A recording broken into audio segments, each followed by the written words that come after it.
Last night on Jones and Credlin, my show with Alan Jones, we had a lengthy discussion with the businessman Gary Johnson about Australia's troubled submarines program and why, if the program no longer stacks up, and it doesn't, why we don't reopen consideration of nuclear subs as an option. Now, it makes sense. Most of our allies and our strategic competitors are nuclear. And why outlay $200 billion plus to take a French nuclear sub and try and make it conventional? Of course, Gary then said that a key argument against the acquisition of nuclear submarines here is Australia's lack of a nuclear power industry, which then got me thinking, what's chicken and egg here? Putting aside the legislative ban, which could be readily fixed with a bit of political will, do we not have a nuclear power industry in Australia because we don't want nuclear defence assets? Or do we not have nuclear defence assets because some don't want a nuclear power industry? Or is it a bit of both? On nuclear power, no one who really wants Australia to cut emissions can be against it, because it's one proven and feasible way to generate baseload power that's almost emissions-free. Indeed, a readiness to consider nuclear is, to my mind, a litmus test as to whether you really want to cut emissions or whether you want to change society and merely use climate change as a lever to drive radical economic and social change. Australia has some of the world's largest reserves of accessible uranium and is the world's third largest exporter of uranium. And just as we can mine coal but not use it here, it seems we can mine and export uranium yet not use it here. Despite the fact, as I say, anyone really worried about carbon dioxide emissions would leap at the chance. Now, if France can generate most of its power from nuclear energy, if the US and Britain can generate about 20% of their power from nuclear, and if even countries like China and India can make use of nuclear power, why can't we? Of course, there's long been the fear of nuclear accidents, and that's a reality. Chernobyl, 3 Mile Island and Fukushima. But there's also been decades now of technological advancement, and the fact is that the nuclear industry has a vastly better safety record than coal, which still produces the lion's share of the world's energy. Then it's said that Australia lacks expertise.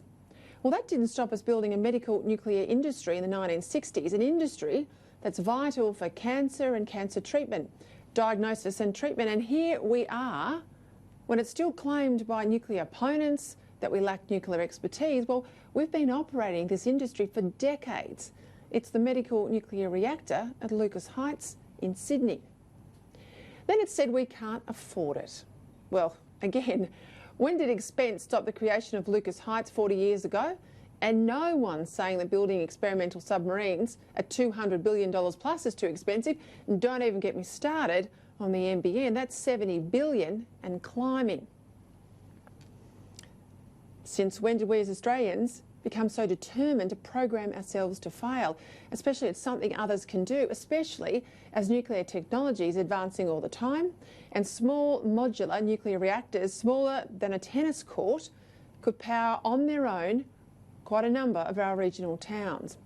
Finally, the nuclear opponents and fence-sitters say we need bipartisan support. Well, hang on. There was no bipartisan support for turning people smuggling boats around, and that's still the coalition's finest achievement.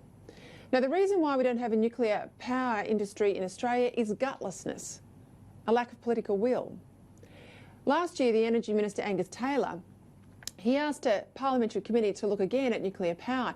It reported in December, with the coalition majority recommending a number of measures, that the government should first at least consider developing nuclear power, that along with the Australian Nuclear Science Technology Organisation, ANSTO, it report further on technical impediments to nuclear, and that the Productivity Commission report further on economic issues, and that the legislative moratorium on nuclear power be partially lifted.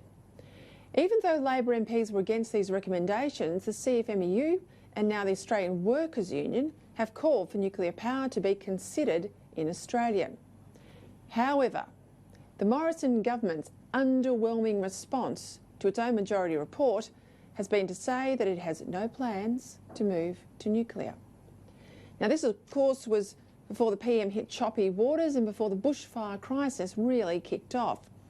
Come February, we now have Scott Morrison under massive pressure to adopt a target of net zero emissions by 2050, and his way through it all, it seems, is to commit to a new technology target rather than an emissions one. Well, if a technology-driven response to emissions reduction is to have any credibility, it must include a serious go at nuclear power. Unlike hydrogen, we know how nuclear works and we know it can be done. All that's missing here is political will and prime ministerial leadership. But nothing surer will expose the left than a push for zero emissions, baseload nuclear power. It's just that political ticker right at the top is what's needed.